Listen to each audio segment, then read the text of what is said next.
नमस्कार।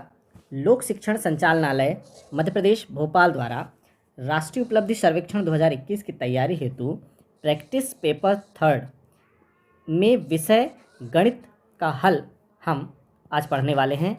तो देखते हैं, पहला प्रश्न लेते हैं। निम्न में से कौन सी संख्या 0.05 के निकटतम है? तो देखिए, हम देखेंगे कि दशमलव के बाद कितने अंकों तक शुद्ध हैं ये ऑप्शन। तो देखिए 4 अंकों तक हैं, ये 4 अंक तक है, ये 3 अंक तक है, तो इसे भी 4 अंकों तक पहुंचा देंगे। और ये 2 अंकों तक है दशमलव के बाद, तो इसे भी 4 अंकों तक पहुंचा देंगे।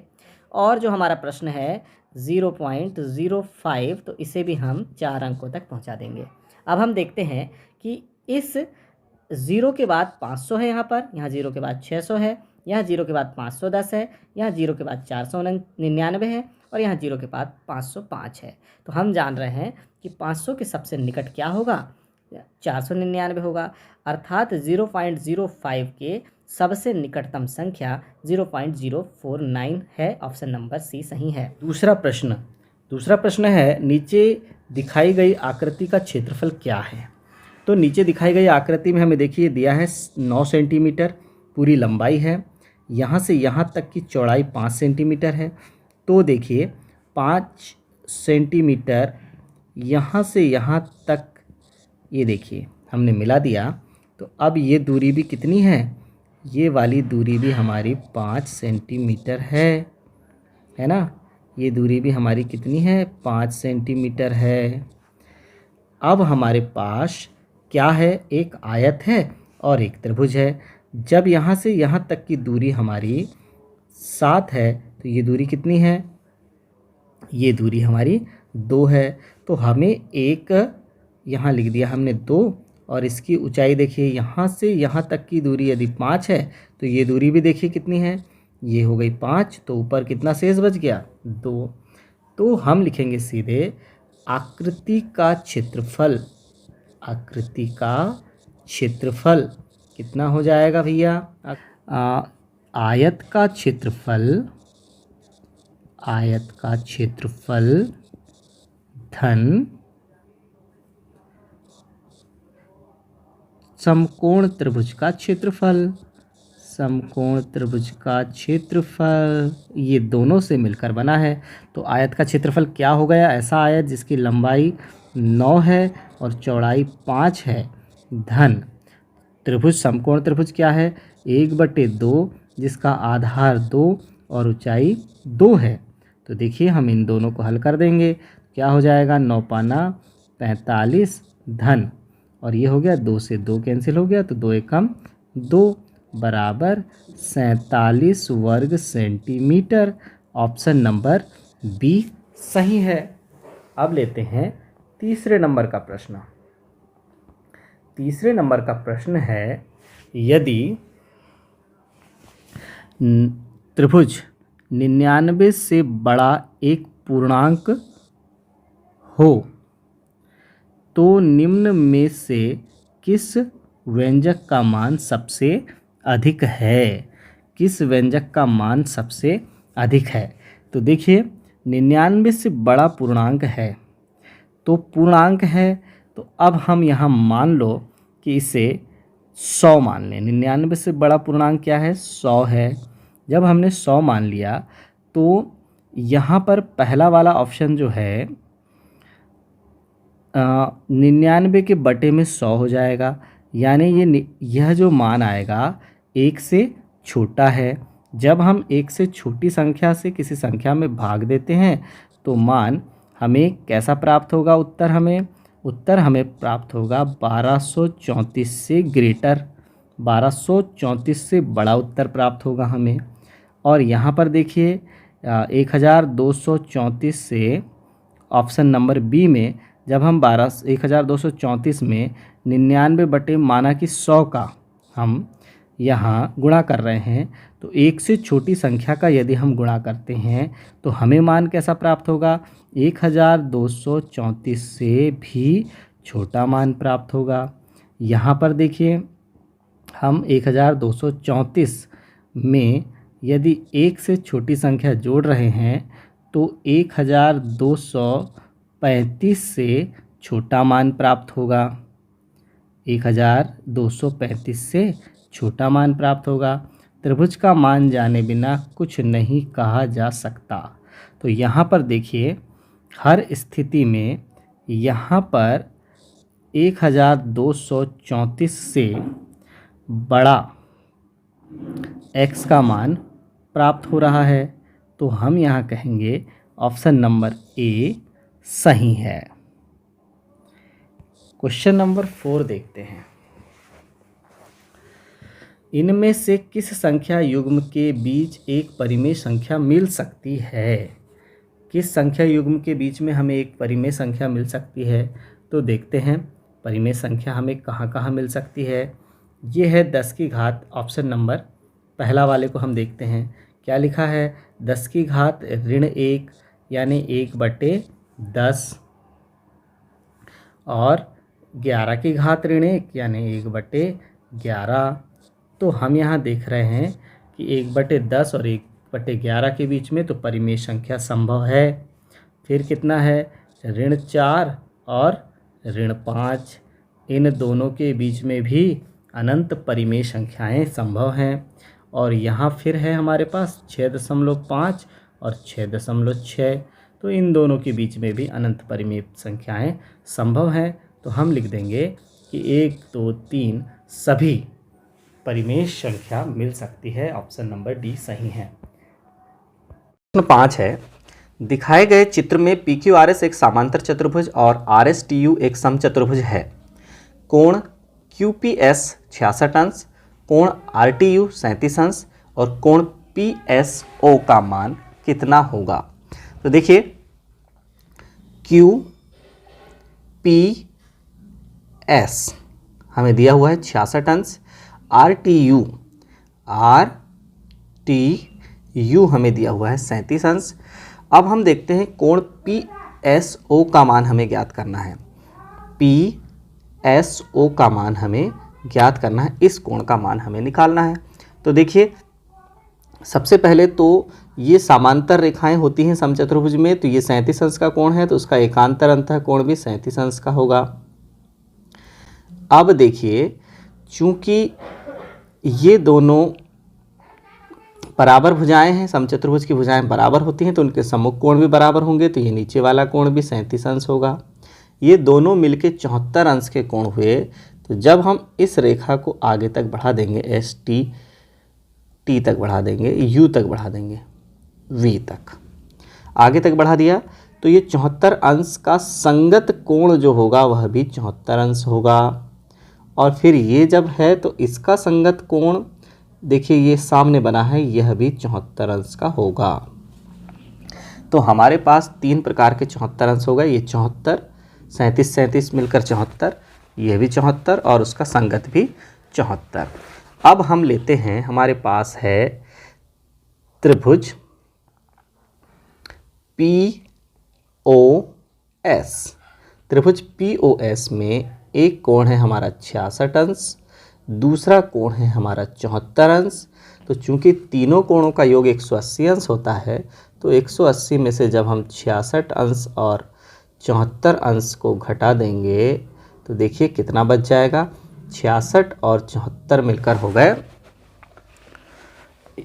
140 और 140, 180 में से जब 140 हम घटाएंगे तो बचेगा 40 अंश।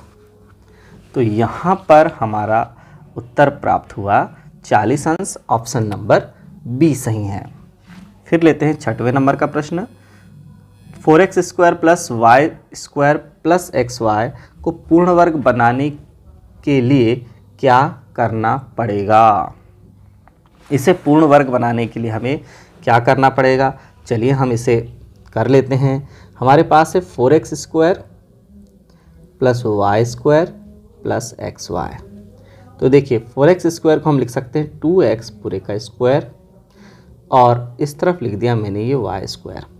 a² + b² तो हमारे पास है, प्लस 2ab हमें लाना है। हमारे पास ऑलरेडी xy है और a हमारे पास है 2x और y, तो हमें 2ab लाने के लिए क्या करना पड़ेगा? 2x इंटू वाई लाना है इस मध्य पद को, तो इसमें हमें यानी 4xy लाना है, जबकि हमारे पास केवल एक xy है। इसमें और 3xy जोड़ेंगे तब यह एक पूर्ण वर्ग बन पाएगा। तो 3xy जोड़ेंगे, अर्थात ऑप्शन नंबर बी सही है। निम्न में से कौन सा विकल्प लगभग 30% है? लगभग 30% चाहिए हमको। आपको वास्तव में गणना करने की आवश्यकता नहीं है, परिणाम का अनुमान लगाएं। चलिए लगाते हैं परिणाम का अनुमान। सातवां प्रश्न है, निम्न में से कौन सा विकल्प लगभग 30% है? संकेत दिया हुआ है, आपको वास्तव में गणना करने की आवश्यकता नहीं है, परिणाम का अनुमान लगाएं। तो यहां पर हम अनुमान लगाते हैं 29 का दशांश 15 में से 2, 1 किलोग्राम में 31 ग्राम या 205 सेंटीमीटर में 62 सेंटीमीटर। तो हमें यहाँ पता लगाना है कि लगभग 30% कौन है। कौन है? तो देखिए, हम यदि ऑप्शन नंबर डी को देखें कि 62/205 यदि हम करते हैं तो हमें क्या प्राप्त होता है? 62 में हम 205 से भाग देते हैं तो हमें क्या प्राप्त होता है? हमें प्राप्त होता है 0.3024। तो यहाँ पर स्थिति क्या है? 30% की 0.30 यदि हम इसे लेंगे तो यह बन जाएगा 30/100 या 30%। तो लगभग 30% मान कौन सा है? ऑप्शन नंबर डी है। आठवां प्रश्न है, अमित के पास x क्रिकेट कार्ड थे। भूमि के क्रिकेट कार्ड की संख्या अमित के क्रिकेट कार्ड की संख्या का 2/3 है। ठीक, अमित के पास कितने थे? x थे। भूमि के पास कितने हैं? 2/3 x हैं। चेतन के पास कोई कार्ड नहीं है, कार्ड ही नहीं है चेतन के पास। अमित और भूमि ने कुछ कार्ड चेतन को दिए। अब उन सभी के पास समान संख्या में कार्ड है, सभी के पास। अमित द्वारा चेतन को दिए गए क्रिकेट कार्ड की संख्या निम्नलिखित में से किस विकल्प द्वारा निरूपित हो रही है? सबसे पहले हम इन दोनों के कार्ड को जोड़ देंगे। दोनों के कार्ड को जब हम जोड़ देंगे तो हो जाएगा 1-2/3x। तो कितना हो जाएगा? 5/3x। और जब इन तीनों को बराबर बराबर संख्या में कार्ड बांटना है, तो बराबर बराबर संख्या में कार्ड बांटना है। देखिए, अब उन सभी के पास समान कार्ड हैं, है ना? तो अमित द्वारा चेतन को दिए गए कार्डों की संख्या ज्ञात करना है।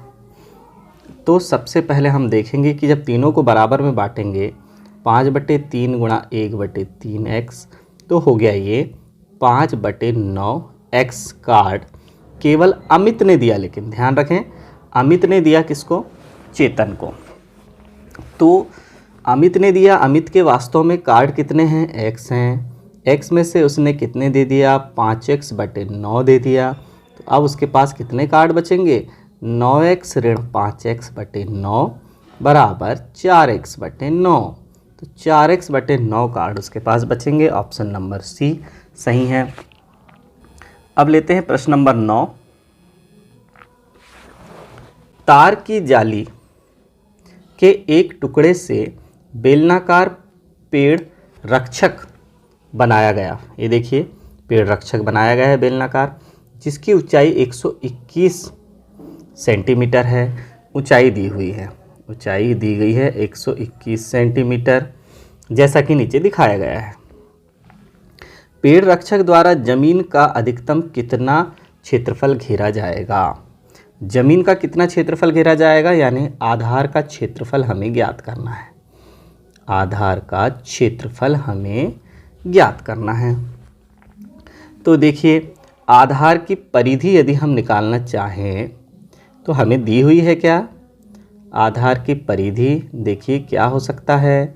ये देखिए ये जो पूरी परिधि खुली है तब तो ये आयत बना है ना, तो पूरी परिधि कितनी है 66 सेंटीमीटर है, यानी 2 पाई r का मान हमें दिया गया है 66 सेंटीमीटर। तो हमें निकालना है तार की जाली के टुकड़े से बेलनाकार पेड़ रक्षक बनाया गया जिसकी ऊंचाई दी हुई है, नीचे दिखाया गया है पेड़ रक्षक द्वारा जमीन का अधिकतम कितना क्षेत्रफल घेरा गया है, कितना क्षेत्रफल जमीन का घेरा गया है। तो सीधे सीधे हम देख लेते हैं। अब यहाँ पर 2 पाई का मान हो गया 22/7, r का मान हमें यहाँ पर ज्ञात नहीं है, ये हो गया 66, तो r बराबर हो गया 66 गुणा 7 बटे 22 दूनी 44 नीचे जाएगा, तो ये कट गया, r बराबर हो गया 21/2 सेंटीमीटर। त्रिज्या का मान हमें कितना प्राप्त हो गया 21/2 सेंटीमीटर। अब चूंकि हमारे पास क्या है, त्रिज्या है, ऊंचाई है, तो हमें केवल क्या ज्ञात करना था, लेकिन कितना क्षेत्रफल घेरा गया है, आधार का क्षेत्रफल, यानी पाई r² ज्ञात करना है। पाई का मान हो गया 22/7, r² का मान हो गया 21/2 गुणा 21/2 r²। ये देखिए 7 हो गया 21, और अब यहाँ हो गया 2 से 22 11 बार काट दीजिए। तो अब यहाँ पर हमारे पास क्या है 33 गुणा 21/2, 33 गुणा 21/2 यानी 21 दिया 63 की 3 हासिल का 6, 21 दिया 63, 64, 65, 66, 67, 68, 69/2। तो यहाँ पर हमें प्राप्त हो जाएगा 2 तिया 6, 2 चौके 8 और 2 छीं 12 दशमलव 2 पंचे 10 वर्ग मीटर, 346.5 वर्ग सेंटीमीटर। ऑप्शन नंबर यहाँ पर बी सही है। 10वां प्रश्न है, यदि 1/x बराबर 4, तो देखिए 1/x बराबर 4 भागित 3x ऋण 7 दिया हुआ है, हमें x का मान ज्ञात करना है, तो हम इसे लिख देंगे 1/x बराबर 4/3x ऋण 7। अब जब हम तिर्यक गुणा कर देंगे तो 3x ऋण 7 बराबर हो जाएगा, ये देखिए 3x ऋण 7 बराबर 4x, और जब हम इस 3x का पक्षांतर उस तरफ कर देंगे तो ऋण 7 वास्तव में किसके बराबर हो जाएगा 4x ऋण 3x हो गया ऋण 7 बराबर देखिए x। तो यहाँ पर हमारा उत्तर आ गया ऋण 7, ऑप्शन नंबर ए सही है। 11वां प्रश्न है, नीचे दिए चित्र में LMNO एक चतुर्भुज इस प्रकार है कि कोण L, M और N प्रत्येक की माप 80 अंश है। L, M और N प्रत्येक की माप 80 अंश है। तो हमें क्या करना है, X से चिन्हित कोण की माप निम्न में से कौन सा विकल्प हो सकता है। तो देखिए ये तीन कोण जब 80-80 अंश के हैं तो हमें पता है कि L, M, N और O चारों कोणों की माप कितनी है 360 अंश है। तो जब इन तीनों की माप 80-80 है तो लिख देते हैं 80-80-80 धन कोण O बराबर 360 अंश। तो ये हो गया 240 धन कोण O बराबर 360, कोण O बराबर हो गया 360 में से 240 को कम कर देंगे, कोण O हो जाएगा 120 अंश। 120 अंश कोण O आ गया। हमें पता है, ये देखिए ये संपूर्ण कोण की माप कितनी होती है 360 अंश होती है।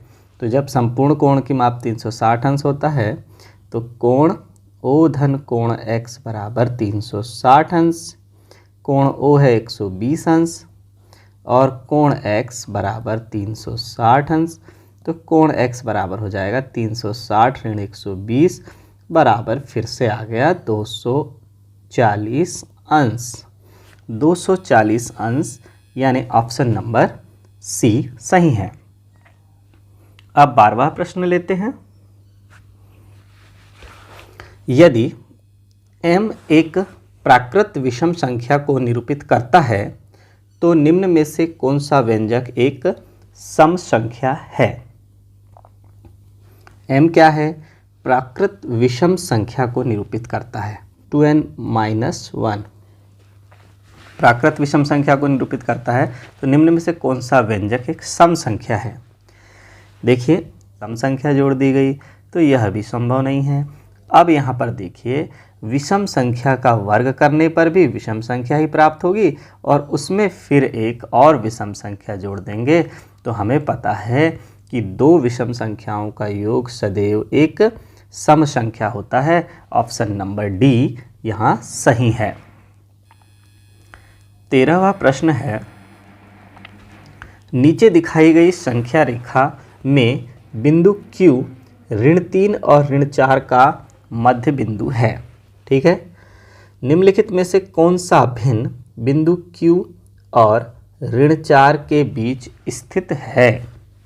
कौन सा भिन्न बिंदु Q और ऋण 4 के बीच में स्थित होगा, यानी कि हमें यह देखना है कि ऋण 3.5 से बड़ा किंतु ऋण 4 से छोटा कौन सा भिन्न है। तो यहाँ देखिए ऋण 4 से बड़ा किंतु ऋण 3 से छोटा कौन सा भिन्न है, हमें यहाँ देखना है। तो देखिए यहाँ पर आएगा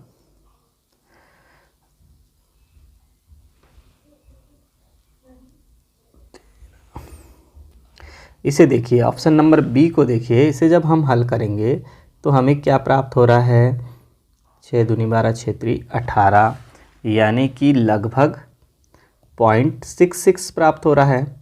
तो माइनस यहाँ पर ये है -3.5 और उसके बाद माइनस 3.66 यानी ये ऑप्शन नंबर बी यहाँ पर दोनों के बीच में या दोनों के बीच में स्थित है, हम ऐसा लिख सकते हैं। ऑप्शन नंबर बी यहाँ पर सही है। 14वां प्रश्न है, एक स्कूल में कक्षा 9वीं और 10वीं के विद्यार्थियों का अनुपात 3:2 है। 9वीं और 10वीं के विद्यार्थियों का अनुपात कितना है 3:2 है।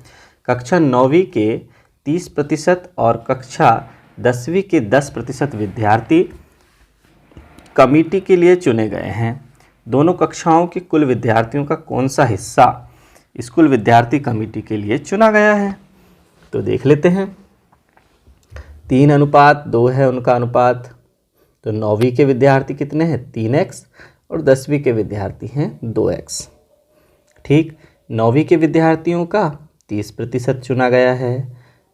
ये देखिए ये हमने चुन लिया 30% और 10वीं के विद्यार्थियों का 10% चुना गया है। 10% ये चुन लिया हमने। तो कमेटी में देखिए क्या हुआ, कमेटी में यहाँ पर आ गया 90x धन 20x पूरे के बटे 100। तो कितना हो गया यहाँ पर देखिए 11/10x 11/10x यहाँ पर आ गया। तो दोनों कक्षाओं के कुल विद्यार्थी का कौन सा हिस्सा स्कूल विद्यार्थी कमेटी के लिए चुना गया है। टोटल देखिए कौन सा हिस्सा चुना गया है।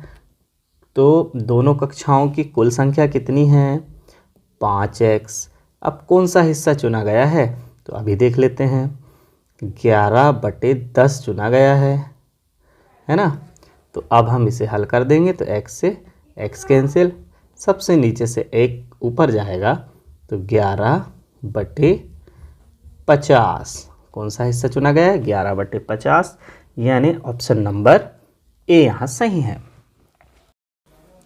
चलिए 15वें नंबर का प्रश्न लेते हैं। यदि p एक पूर्ण संख्या हो तो निम्न में से कौन सा व्यंजक पूर्ण वर्ग और पूर्ण घन दोनों को निरूपित करता है? देखिए यहाँ पर p है, p की घात 5 हो गई, तो यहाँ पर हम देखेंगे कि p की घात 5 यानी p into P into P into P into P है। हम यहाँ पर 2 के जोड़े बनाएंगे तो नहीं बन रहे हैं, 3 के जोड़े बनाएंगे तो भी नहीं बन रहे हैं, यानी यह निरूपित नहीं करता है। यहाँ पर देखिए p की घात -2 और -6 मिलकर घात 4 हो गई, तो पूर्ण वर्ग तो यह होगा, लेकिन 3 के यहाँ पर समूह नहीं बन पाएंगे, यह भी पूर्ण घन नहीं है। अब यहाँ पर सी नंबर देखते हैं, p की घात 3/p की घात -3 है, तो यह हो जाएगा p की घात 6। यहाँ पर हम देखते हैं p into P into P into P into P into P, तो यहाँ 2 के जोड़े बनाएंगे तो भी बन रहे हैं, और 3 के जोड़े बनाएंगे तो भी बन रहे हैं, अर्थात यह पूर्ण वर्ग और पूर्ण घन दोनों को निरूपित करता है। ऑप्शन नंबर सी सही है। नीचे दिखाए गए समीकरण को देखें, यह समीकरण हम देख लेते हैं। अब हमें क्या करना है, यहाँ पर दूसरे समीकरण को सही करने के लिए निम्नलिखित में से कौन सा विकल्प खाली स्थान में आएगा? दूसरे विकल्प को हमें सही करना है, दूसरे समीकरण को, तो कौन सा आएगा? तो देखिए यहाँ पर हमने ये देखा कि यह जो संख्या है 70.065652, इसके साथ हम किस संख्या का भाग करें कि 0.1234 आ जाए, जबकि यहाँ पर कौन है अभी 1.234 है। तो हम यहाँ पर करते हैं, देखिए पहले तो हम यहाँ पर सीधे सीधे दशमलव का ध्यान रखेंगे कि यहाँ पर 3 संख्या के बाद दशमलव है, यहाँ पर 2 संख्या के बाद दशमलव है, तो यहाँ 5 संख्या के बाद दशमलव हो गया। ठीक, अब यहाँ पर हमें ऐसी ही कोई संख्या लाना है कि ये प्राप्त हो जाए। देखिए अब हमें क्या करना है, 0.700665 में 5.678 का भाग देना है। अब ये कैसे हुआ? देखिए यहाँ पर 2 अंक हमने बाईं ओर ले लिया दशमलव को, ये देखिए, तो यहाँ पर हम 1 अंक लेंगे और यहाँ पर भी हम 1 अंक लेंगे, तो दोनों मिलकर 2 अंक बाईं ओर आएंगे, तो यहाँ पर हो जाएगा 5.678, यानी ऑप्शन नंबर बी यहाँ पर सही है। दिखाए गए एक बेलनाकार और घनाभ आकार के पात्रों की ऊंचाई समान है, दोनों की ऊंचाई है समान, तो क्या करना है, दोनों की ऊंचाई समान है, देखिए ये भी h है और ये भी h है, और फिर देखते हैं दोनों पात्रों में बराबर मात्रा में पानी डाला गया है। चलिए दोनों में बराबर मात्रा में पानी भी डाल दिया हमने। बेलनाकार पात्र का 1/2 भाग और घनाभ आकार के पात्र का 1/3 हिस्सा भर गया। घनाभ वाला जो है बड़ा है। यदि बेलनाकार पात्र के आधार का क्षेत्रफल 154 वर्ग सेंटीमीटर है तो घनाभ आकार के पात्र के आधार का क्षेत्रफल कितना होगा? आधार का क्षेत्रफल ज्ञात करना है, तो देखिए बहुत आसान है। आधार का क्षेत्रफल ज्ञात करने के लिए हमें क्या करना होगा, अभी यहाँ पर दोनों के भरे गए पानी का आयतन यहाँ पर समान है, भरे गए पानी का आयतन दोनों का समान है, तो लिख देंगे भरे गए पानी का आयतन कैसे है, बेलन का आयतन बराबर घनाभ का आयतन, दोनों बराबर हैं, चलिए, तो क्या हो जाएगा बेलन का आयतन? पाई आर स्क्वायर। अब यहाँ कितना भरा हुआ है? h/2 भरा हुआ है। और यहाँ पर देखिए इस तरफ a इंटू बी, लंबाई और चौड़ाई तो ठीक है, लेकिन ऊंचाई यहाँ पर कितनी है? h/3 भरी हुई है। दोनों के आयतन बराबर हैं। अब हम यहाँ देखते हैं कि क्या दिया हुआ है। हमें दिया हुआ है कि बेलनाकार पात्र के आधार का क्षेत्रफल 154 है, तो यहाँ पर हम रख देंगे मान कितना है? 154 है। और ये h से तो h कैंसिल कर देंगे हम, तो क्या प्राप्त हो जाएगा? 3 इस तरफ आ जाएगा। 3/2 बराबर a इंटू बी, लंबाई गुणा चौड़ाई घनाभ के आधार का क्षेत्रफल है। तो अब देखिए 2 सत्ते 14 और फिर से देख लेंगे, फिर से 2 सत्ते 14, तो a इंटू बी यानी आधार का क्षेत्रफल क्या आ जाएगा? देखिए आधार का क्षेत्रफल किसके? घनाभ के। घनाभ के आधार का क्षेत्रफल हो जाएगा 7 21 की 1 हासिल का 2, 7 21 और 2 23, 231 वर्ग। देखिए यहाँ पर आ जाएगा वर्ग सेंटीमीटर, यानी ऑप्शन नंबर सी यहाँ पर सही है। 17 प्रश्न है, नीचे दिया गया समीकरण देखें। 3/2 की घात 6 भागित, अब 3/2 की घात 6 में हम किस संख्या का भाग देंगे तो 1 प्राप्त होगा, तो हम कहेंगे 3/2 की घात 6 का ही तो भाग देना होगा ना, तब तो हमें 1 प्राप्त होगा। तो समीकरण को सही बनाने के लिए निम्नलिखित में से कौन सा बॉक्स में आएगा? अब यहाँ पर 3/2 की घात 6 तो डायरेक्टली दिया नहीं है, जब हम इससे हल करेंगे तो हो जाएगा 3/2 की घात 2 चौके 8 हो जाएगा। यहाँ पर तो उल्टा ही है, 2/3 की घात 2 चौके 8 हो जाएगा ऑप्शन नंबर बी में। फिर देखिए ऑप्शन नंबर सी, 2/3 की घात ऋण 3 है, तो जब ऋण घात को हम धन करेंगे तो 3/2 की घात, ये देखिए यहाँ पर 2/3 की घात पहले 2 और उसकी घात ऋण 3 है, तो कितना हो जाएगा? 2/3 की घात पहले कितनी होगी? देख लो, 2/3 की घात ऋण 6 होगी, और जब हम इसे उल्टा कर देंगे तो 3/2 की घात 6 आ गया। वह हमारा उत्तर प्राप्त हो गया। ऑप्शन नंबर सी यहाँ पर सही है। प्रश्न 19 और 20 के जवाब नीचे दिखाए गए आयत चित्र के आधार पर देना है। आयत चित्र एक हेल्थ क्लब में लोगों द्वारा जॉगिंग में व्यतीत व्यायाम के समय के प्रतिशत को दर्शाता है। ठीक, अब यहाँ पर हम देख रहे हैं कि लोगों की संख्या y अक्ष पर दी हुई है और x अक्ष पर जॉगिंग में व्यतीत व्यायाम का समय प्रतिशत दिया गया है। तो देखिए, हेल्थ क्लब में कितने प्रतिशत लोग अपने व्यायाम का समय 60% से कम समय जॉगिंग में व्यतीत करते हैं। अब देखिए, 60% से कम समय, ये देखिए 60% है, कम समय जॉगिंग में व्यतीत करने वालों का कितना प्रतिशत है? तो देखिए कितना प्रतिशत है, ये पूरा आ जाएगा, यानी यहाँ हो गया 5, यहाँ है 5 और यहाँ पर है 10। कितने लोग हैं? 20।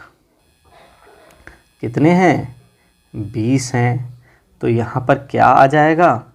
19 नंबर के प्रश्न का उत्तर। अब कुल लोगों की संख्या कितनी है यह हमें देखना पड़ेगा। कुल लोगों की संख्या कितनी है? यहाँ पर है 20 और यहाँ पर भी हैं 10, तो कुल लोगों की संख्या हो गई 20, 30, 40, 50। 50 में से 20 लोग यानी 20/50 प्रतिशत में बदल देंगे तो कितना प्रतिशत हो जाएगा?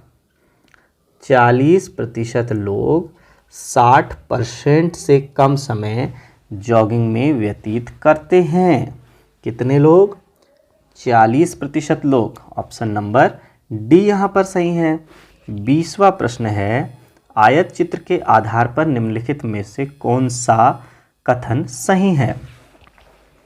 कौन सा कथन सही है? क्लब में आधे से अधिक लोग अपने व्यायाम का समय 60% से कम समय जॉगिंग में व्यतीत करते हैं। दूसरा है, उन लोगों की संख्या 20 है जो अपने व्यायाम का अधिकतर समय जॉगिंग में व्यतीत करते हैं। नहीं, कम से कम एक व्यक्ति अपने व्यायाम का समय 100% समय जॉगिंग में व्यतीत करता है। 5 लोग अपने व्यायाम का 20% से 40% समय जॉगिंग में व्यतीत करते हैं। यह सही है। देखिए, 5 लोग ऐसे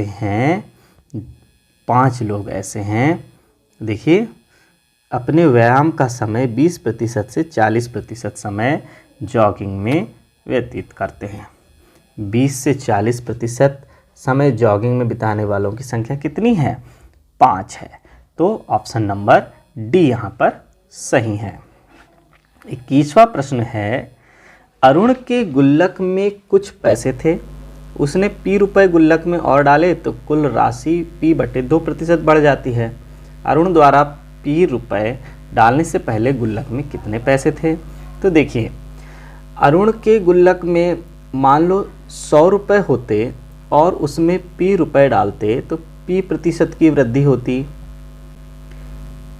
और p/2% की वृद्धि हो रही है, अर्थात उसके गुल्लक में 200 रुपये रहे होंगे। देखिए, 100 रुपये में यदि p रुपए डालते हैं तो p% की वृद्धि होती है, p से आधी वृद्धि हो रही है, अर्थात 200 रुपये में p रुपए डालेंगे तो p/2% की वृद्धि होती। यदि 50 रुपये होते और उसमें p रुपए डाले होते तो 2p% की वृद्धि हुई होती। इसी प्रकार अब यदि 400 रुपये होते और p रुपए डाले होते तो p/4% की वृद्धि हुई होती। तो हम सीधे लिख देंगे कि 200 रुपये में p रुपए डालने पर p/2% की वृद्धि होगी। ऑप्शन नंबर ए सही है। प्रश्न 22 है, अखिल और बालू बिंदु P से बिंदु Q तक एक सीधे पथ पर चलना शुरू करते हैं। चलिए, ये बिंदु P है, बिंदु Q है, दोनों सीधे पथ पर चलना शुरू करते हैं। P से Q की दूरी 12 किलोमीटर है। दोनों एक साथ चलना प्रारंभ करते हैं। उनकी चाल क्रमशः 4 किलोमीटर और 6 किलोमीटर है। तो अखिल 4 एकम 4, 4 दूनी 8, 4 तिया 12, 3 घंटे में पहुंचेगा। और बालू कितने में पहुंचेगा? 3 एकम 3, 3 दूनी 6, 2 घंटे में पहुंचेगा। बालू जब बिंदु Q पर पहुंचता है, यहाँ पहुंच गया बिंदु Q पर, वो कब पहुंचा? 2 घंटे में पहुंच गया। और 2 घंटे में अखिल कहाँ है? 8 किलोमीटर पर है। ठीक, तो वह तुरंत वापस मुड़कर अखिल की ओर चलता है, उससे बिंदु R पर मिलता है। बिंदु Q से R की दूरी कितनी है? बहुत इजी है। अब 2 घंटे के बाद की स्थिति हम देखते हैं। 2 घंटे के बाद हम देख रहे हैं कि यहाँ पहुँच गए हैं बालू और यहाँ पर है अखिल। दोनों के बीच की दूरी है 4 किलोमीटर। रफ्तार है कितनी? 6। दोनों की रफ्तारों का योग कितना है? 10। तो हम सीधे सीधे कर देंगे कि 4 किलोमीटर की दूरी बालू कितना तय करेगा जब वापस आ रहा है? तो 6/10 तय करेगा। और अखिल कितना तय करेगा? 4 किलोमीटर की दूरी 4/10 तय करेगा, क्योंकि दोनों 10 किलोमीटर दूरी 1 घंटे में तय करते हैं। तो देखिए, हमें तो चाहिए कि बालू कितना वापस आया, क्योंकि बिंदु Q से बिंदु R की दूरी चाहिए हमें। तो देखिए, बालू कितना वापस आया? 24/10 बराबर 2.4 किलोमीटर वापस आया। तो बिंदु Q और R के बीच की दूरी कितनी है? 2.4 किलोमीटर। ऑप्शन नंबर बी सही है। अगला प्रश्न है, नीचे दिए गए चित्र को देख लेते हैं। त्रिभुज PQS पी क्यू एस समरूप है, सर्वांगसम है त्रिभुज आर क्यू एस के। आर क्यू एस के, आर क्यू एस के सर्वांगसम है। चलिए, तो त्रिभुज पी क्यू एस वास्तव में त्रिभुज आर क्यू एस के सर्वांगसम है, दोनों सर्वांगसम हैं। तो निम्न में से कौन सी शर्त सही नहीं हो सकती? कौन सी सही नहीं हो सकती? तो देखिए, यहां पर हम लेते हैं ऑप्शन नंबर सी को कि क्यू पी, देखिए क्यू पी यानी ये वाली दूरी वास्तव में आर एस के बराबर नहीं हो सकती। क्यों नहीं हो सकती? क्योंकि ये संगत भुजाएं नहीं हैं। देखो पी क्यू एस और आर क्यू एस, तो इसकी संगत भुजा तो देखो, इसकी संगत भुजा ये है ना, ये थोड़ी है, ये नहीं है संगत भुजा। इसलिए हम कहेंगे कि ऑप्शन नंबर सी सही नहीं हो सकता। तो ऑप्शन नंबर सी शर्त सही नहीं है, उस पर टिक लगा देंगे। अब आगे आया 24 नंबर का प्रश्न। नीचे दिखाए गए दो ठोस एक समान घनों से मिलकर बने हैं। बिल्कुल सही। घन के प्रत्येक फलक का क्षेत्रफल p वर्ग सेंटीमीटर है। चित्र 1 के ठोस का कुल पृष्ठीय क्षेत्रफल q वर्ग सेंटीमीटर है। q वर्ग सेंटीमीटर है प्रत्येक फलक का। निम्नलिखित में से कौन सा विकल्प चित्र 2 के ठोस का कुल पृष्ठीय क्षेत्रफल निरूपित करता है? कुल पृष्ठीय क्षेत्रफल क्या होगा? घन के प्रत्येक फलक का क्षेत्रफल p वर्ग सेंटीमीटर है। चित्र 1 के ठोस का कुल पृष्ठीय क्षेत्रफल q वर्ग सेंटीमीटर है। पर जो q दिया हुआ है वो वास्तव में क्या है? q क्या है? तो यहाँ देखिए, ऐसे घनाभ का संपूर्ण पृष्ठ है जो जिसकी लंबाई 2 इकाई, चौड़ाई 2 इकाई और ऊंचाई 1 इकाई है। तो ऐसे घनाभ का संपूर्ण पृष्ठ क्या होता है? 2ab धन BC धन CA। तो वास्तव में Q कितना है? Q यहाँ पर है 2, लंबाई यहाँ पर 2 है, गुणा चौड़ाई भी यहाँ पर 2 है, धन चौड़ाई फिर 2 है, ऊंचाई 1 है, फिर धन ऊंचाई 1 है और लंबाई 2 है। तो Q वास्तव में 2 और ये 4 6 8, तो Q है 16 वर्ग इकाई। 16 वर्ग इकाई। हमने P को यदि 1 इकाई माना है तो Q कितना है? 16 वर्ग इकाई है। कब? यदि P बराबर 1 वर्ग इकाई है। P कितना है? 1 वर्ग इकाई है, तब Q हो जाएगा 16 वर्ग इकाई। अब हम यहाँ दूसरी आकृति को देखते हैं। तो दूसरी आकृति के लिए लंबाई वास्तव में कितनी है? 4, चौड़ाई कितनी है? 1 और ऊंचाई कितनी है? 1। तो पृष्ठीय क्षेत्रफल क्या हो जाएगा? चलिए पृष्ठीय क्षेत्रफल ले लेते हैं। कितना हो जाएगा पृष्ठीय क्षेत्रफल? 2 इंटू AB यानी 4 गुणा 1 धन BC 1 गुणा 1 धन CA 1 गुणा 4।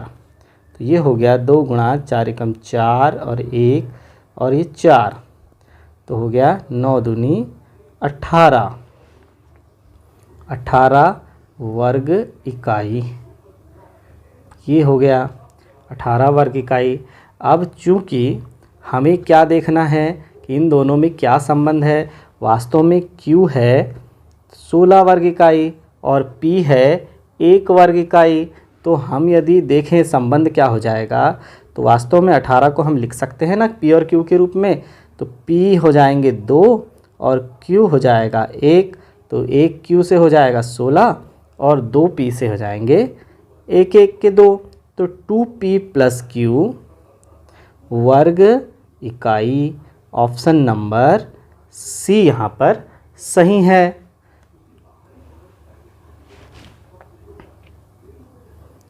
चलिए अब लेते हैं अगला सवाल। एक जादूगर ने 1 से 100 तक के संख्या कार्ड को एक पंक्ति में सही क्रम में रखा। 1 से 100 तक के संख्या कार्ड को एक पंक्ति में सही क्रम में रखा। उसने एक चाल चली जिसमें उसने वो सभी कार्ड गायब कर दिए जिसमें 7 का अंक था और क्रम में आगे के कार्ड ने उनकी जगह ली।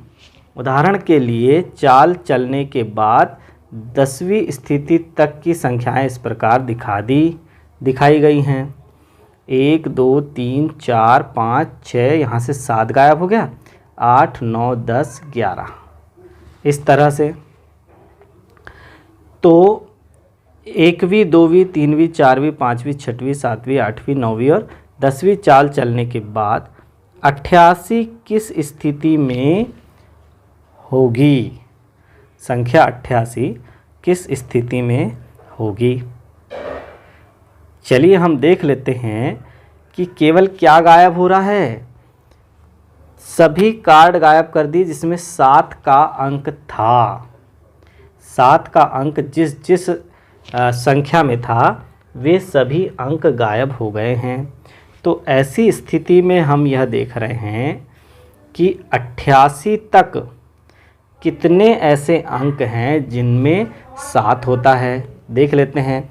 पहली पंक्ति में 7, दूसरी पंक्ति में 17, तीसरी पंक्ति में 27, चौथी पंक्ति में 37, फिर 47, फिर 57, फिर 67, फिर देखिए 70, 71, 72, 73, 74, 75, 76, 77, 78, 79 और 87।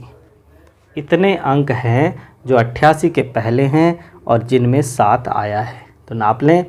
1 2 3 4 5 6 7 8 9 10 11 12 13 14 15 16 17 18। 18 जब अक्षर हट जाएंगे, 18 जब अंक हट जाएंगे तो 70वें स्थान पर कौन आ जाएगा? 88 आ जाएगा। ऑप्शन नंबर ए यहाँ पर सही है। 26वां प्रश्न है, नीचे दिए गए चित्र में L और M समांतर रेखाएं हैं। तो रेखाएं L और M समांतर रेखाएं हैं। चित्र पैमाने के अनुसार नहीं है, मतलब मापा हुआ नहीं है। निम्नलिखित में से कौन सा विकल्प कोण POR का माप है? कोण POR का माप यहाँ पर कौन सा कोण है? तो चलिए हम यहाँ पर देख लेते हैं, इसे समझ लेते हैं। यहाँ पर चूंकि ये दोनों रेखाएं समांतर हैं L और M, तो जब भी दो समांतर रेखाओं को एक तिर्यक छेदी रेखा प्रतिच्छेद करती है तो जैसे हम यहाँ पर इन दोनों के समांतर बिंदु O से एक समांतर रेखा खींचते हैं। ये देखिए मैंने खींच दिया बिंदु O से एक समांतर रेखा। अब जो समांतर रेखा मैंने खींचा है ये देखिए, है ना। तो हमें पता है कि जब दो समांतर रेखाओं को L से समांतर M है, L से समांतर N है और M से समांतर N है, तो जब भी दो समांतर रेखाओं को एक तिर्यक छेदी रेखा प्रतिच्छेद करे तो अंतः कोण संपूरक होते हैं। तो ये 130 अंश है, तो ये अंदर वाला कोण कितने अंश का होगा? 50 अंश का। ये 112 अंश है, तो अब देखिए ये कोण कितने अंश का होगा? 112 अंश था, तो ये है 68 अंश का। तो हमें चूंकि इन दोनों कोणों के योग की माप ज्ञात करनी है यहाँ से लेकर यहाँ तक, तो हम जोड़ देंगे 50 अंश और 68 अंश मिलकर कितना हो गया? ये हो गया 118 अंश। 118 अंश यानी ऑप्शन नंबर ए हमारा सही है। चलिए 27वां प्रश्न लेते हैं। क्या है 27वां प्रश्न? ललित और शेखर के पास आकार के अलग अलग आकार के वर्गाकार खेत हैं दोनों के। उन्होंने अपने अपने खेत के चारों ओर बिना किसी अंतर या ओवरलैप के तार की बाड़ लगाई। चलिए तार की बाड़ लग गई। ललित ने तार के 8 बंडल उपयोग किए। प्रत्येक बंडल में तार की लंबाई 20 मीटर है। उसके लिए उसने कुल 800 रुपये खर्च किए। तो देखिए 8 बंडल यूज़ किए ललित ने। प्रत्येक बंडल की लंबाई कितनी थी? 20 मीटर। तो 160 मीटर लंबाई का तार ललित उपयोग कर चुका है। और उसके लिए कितने रुपए खर्च हुए? उसके खर्च हुए 800 रुपये। चलिए आगे देखते हैं। शेखर ने कुछ अन्य बंडल उपयोग किए। प्रत्येक बंडल में तार की लंबाई 30 मीटर थी।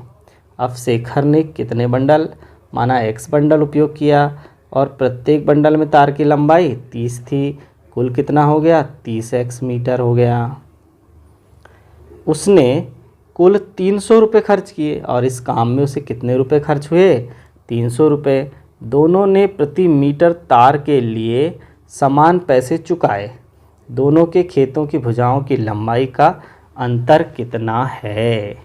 अब दोनों ने पैसे प्रति मीटर तार के लिए समान पैसे चुकाए। प्रति मीटर तार का समान खर्चा।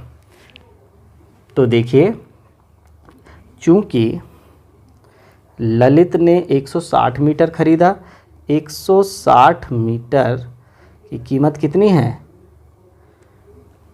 800 रुपये। तो 1 मीटर की कीमत कितनी हो गई? 800 बटे 160। तो 1 शून्य से 1 शून्य और 16 पंचे 80। 1 मीटर की कीमत हो गई 5 रुपये। अब चूँकि 300 रुपये शेखर ने 300 रुपये के तार खरीदा है, तो 1 मीटर तार कितने में आ रहा है? 5 रुपये में। 1 मीटर तार कितने में आ रहा है? 5 रुपये में। तो 1 रुपये में कितना होगा? 1/5 मीटर। और फिर 300 रुपये में कितना होगा? 1/5 गुणा 300 मीटर। तो 5 छक्का 30, 60। यहाँ पर 60 मीटर तार प्रयोग किया किसने? शेखर ने। अब ललित के खेत की प्रत्येक भुजा की लंबाई कितनी होगी? कुल लंबाई 160 है, तो प्रत्येक भुजा की लंबाई चूँकि वर्गाकार खेत है तो 160/4 में से शेखर के खेत की प्रत्येक भुजा की लंबाई 60/4 को घटा देंगे। कितना प्राप्त हो जाएगा? 40 हो गया यहाँ पर। ऋण यहाँ पर हो गया 15। तो दोनों के खेतों की लंबाई भुजाओं की लंबाइयों का अंतर हो गया 25 मीटर। ऑप्शन नंबर बी यहाँ पर सही है। अब यहाँ पर 28वां प्रश्न है। दीपक और संतोष ने एक ही मॉडल का मोबाइल फ़ोन अलग अलग दुकानों से खरीदा। दीपक और संतोष दोनों ने एक ही मॉडल के मोबाइल फ़ोन, उन्होंने एक ही चिन्हित मूल्य पर अलग अलग छूट के साथ फ़ोन खरीदे। दीपक ने छूट से 640 रुपये बचाए। दीपक के कितने रुपए बचे? 640 रुपये। संतोष को दीपक से 2% अधिक छूट मिली और उसने 800 रुपये बचाए 2% अधिक में। तो दीपक को कितने प्रतिशत की छूट मिली थी? अब देखिए x का हम निकाल लेंगे कि x का 2% वास्तव में कितना है? 800 ऋण 640 है। तो देखिए x का 2% जब 800 ऋण 640 है तो x का 2% यानी बटे 7 यानी 100 हो गया और यहाँ पर हो जाएगा 160।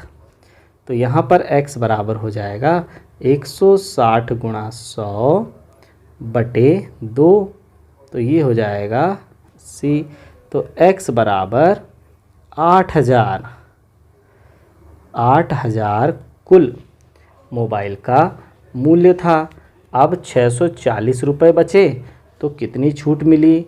देखिए कितने प्रतिशत की छूट मिलेगी, क्योंकि 640 रुपये है तो 640 बटे 8,000 गुणा 100, तो अभी पता चल जाएगा कितने रुपए की छूट में कितने प्रतिशत की छूट मिली।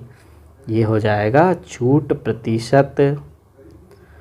ये देखिए तो क्या हो गया, फिर एक शून्य से एक शून्य काट देंगे, 8 अठैया 64, तो 8% की छूट यहाँ पर मिली है। ऑप्शन नंबर ए सही है। अब लेते हैं प्रश्न नंबर 29।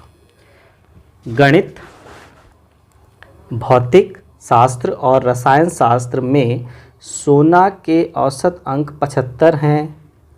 उसके गणित के पेपर में पुनर्मूल्यांकन के पश्चात औसत बदलकर 78.5 हो गया। अब औसत कितना हो गया? 78.5। तो गणित में सोना के अंकों के बारे में पुनर्मूल्यांकन के पश्चात निम्न में से कौन सा निष्कर्ष निकाला जा सकता है? अब चूंकि पहले औसत था 75, तो कुल अंकों का योग कितना था? 75 गुणा 3 था, क्योंकि 3 विषयों का औसत है। और अभी औसत है 78.5, तो कुल अंकों का योग यहाँ पर कितना था? 78.5 गुणा 3। तो यहाँ पर हम देख लेंगे कि गणित में वास्तव में सोना के कितने अंक बढ़ गए। तो कितने अंक बढ़ गए यहाँ पर हम देख लेते हैं। 3 को ले लीजिए कॉमन, और यहाँ पर हो जाएगा 78.5 ऋण 75, तो हो गया 3.5 और ये वाला 3, तो 3 5 15 की 5 हासिल का 1, 3 3 9 और 1 10, 10.5 अंक बढ़ गए। 10.5 अंक बढ़ गए। ऑप्शन नंबर सी यहाँ पर सही है। निम्नलिखित में से कौन सा व्यंजक 1/2 के बराबर है? 1/2 के बराबर कौन सा व्यंजक है? चलो ये हल करके देख लेते हैं। यहाँ पर ये है पहला ऑप्शन। यदि हम ले तो भाग को यदि हमने गुणा में बदला तो 2 जाएगा ऊपर, p वर्ग आएगा नीचे, और ये तो 2 प्राप्त हो रहा है। फिर यहाँ पर देखते हैं b में, यहाँ पर भी 1/2 आने की कोई संभावना नहीं है। c में भी 1/2 आने की कोई संभावना नहीं है। तो अब बचा हमारे पास d को हम हल करते हैं तो p वर्ग धन 1 बटे 2 को कॉमन निकाल लीजिए, तो p वर्ग धन 1 ही बचेगा। तो कटकर कितना प्राप्त हुआ? 1/2 प्राप्त हुआ। ऑप्शन नंबर डी यहाँ पर सही है। 31वां प्रश्न है, विवेक ने 100 रुपये प्रति लीटर की दर से 5 लीटर संतरे का गाढ़ा द्रव खरीदा। 100 रुपये प्रति लीटर की दर से 5 लीटर खरीदा, तो कितने का खरीद लिया? 500 रुपये का। संतरे का जूस बनाने के लिए उसने गाढ़े द्रव और पानी को 1:5 में मिलाया। उसने संतरे के जूस को 15 रुपये प्रति 250 मिलीलीटर की दर से बेचा। तो देखिए 1:5 में जब उन्होंने तैयार किया तो 5 लीटर हो गया यहाँ पर जूस। देखिए गाढ़ा द्रव कितना है? 5 लीटर है। और उसमें क्या मिलाया गया है? उसमें मिलाया गया है इसका 4 गुना, यानी 20 लीटर पानी मिलाया गया है। तब तो 1:5 हो जाएगा ना। देखिए गाढ़े द्रव और पानी को 1:5 के अनुपात में मिलाया गया। 25 लीटर यहाँ पर पानी मिला दिया गया। 1 भाग है यहाँ पर गाढ़ा द्रव और 5 भाग है यहाँ पर जल, तो 25 लीटर मिला दिया गया। कुल कितना बन गया? कुल बन गया 30 लीटर। कुल द्रव कितना बन गया? द्रव या जूस हम बोल दें, कितना बन गया? 30 लीटर बन गया है। अब हम यह देख रहे हैं 15 रुपये प्रति 250 ml। तो 30 लीटर में कितने 250 ml हैं? यदि हम मिलीलीटर में बदलेंगे इसे तो 30,000 मिलीलीटर है। ये 30,000 मिलीलीटर है। तो उसने अपना स्टॉल लगाने के लिए 700 रुपये। तो फिर देखिए, पहले 15 रुपये 250 मिलीलीटर को के 15 रुपये, तो 1 मिलीलीटर के कितने रुपए होंगे?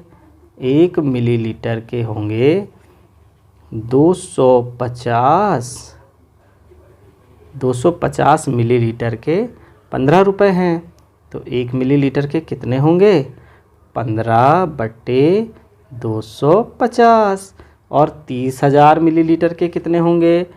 30,000 ml का होगा 15/250 गुणा 30,000। देखिए, एक शून्य से एक शून्य काट दिया और अब ये हो गया 25 12 हो गया 300 और एक शून्य। तो कितने रुपए का संतरा का जूस बेच दिया उसने? 15 शून्यम शून्य और 15 12 180, 1800 रुपये का बेच दिया। और स्टॉल लगाने में 700 रुपये खर्च किए और पानी के लिए एक भी पैसा खर्च नहीं किया। उसने अपने बनाए पूरे जूस को बेचकर कितने प्रतिशत लाभ कमाया, ये बताना है। तो कितने प्रतिशत लाभ कमाया? उसका कुल व्यय है, देखिए, 500 रुपये का गाढ़ा द्रव खरीदा और 700 रुपये स्टॉल लगाने में खर्च हुए, तो 1200 रुपये कुल व्यय। और कुल देखिए 1800 रुपये कमाया। तो अब हमें देखना है कि 1200 घटाने के बाद उसे लाभ कितना हुआ? लाभ हो गया 600 रुपये का। 600 रुपये का लाभ हुआ ना 1200 घटाने के बाद। तो अपने बनाए पूरे जूस को बेचकर कितने प्रतिशत लाभ कमाया? कितने प्रतिशत लाभ कमा लिया उसने? तो कैसे निकालेंगे? कुल लागत कितनी थी? 500 रुपये यहाँ पर गाढ़ा द्रव में और 700 रुपये स्टॉल लगाने में कुल लागत हुई 1200 की। लाभ कितना हुआ? 600 का गुणा 100। तो क्या हो जाएगा? 2 शून्य से 2 शून्य कट गए, 6 कम 6 6 दूनी 12, कितना आया? 50। तो कितने प्रतिशत का लाभ हुआ? लाभ हुआ यहाँ पर 50% का लाभ हुआ। ऑप्शन नंबर बी सही है। फिर देखिए, नीचे दी गई जानकारी के आधार पर प्रश्न 32 और 33 के उत्तर दें। नीचे जानकारी दी गई है, उसके आधार पर हमें प्रश्न 32 और 33 के उत्तर देना है। एक प्रतियोगिता में फुटबॉल की 4 टीमें PQRS प्रतिस्पर्धा कर रही है। 4 टीमें हैं। चयन चरण में प्रत्येक टीम प्रत्येक अन्य टीम के साथ ठीक एक बार खेलती है। खेले जाने वाले प्रत्येक मैच में खेलने वाली टीमों को अंक इस प्रकार दिए जाते हैं। जीतने वाली टीम को 2 अंक मिलते हैं, हारने वाली टीम को ना तो कोई अंक मिलते हैं और ना ही उनके कोई अंक लिए जाते हैं।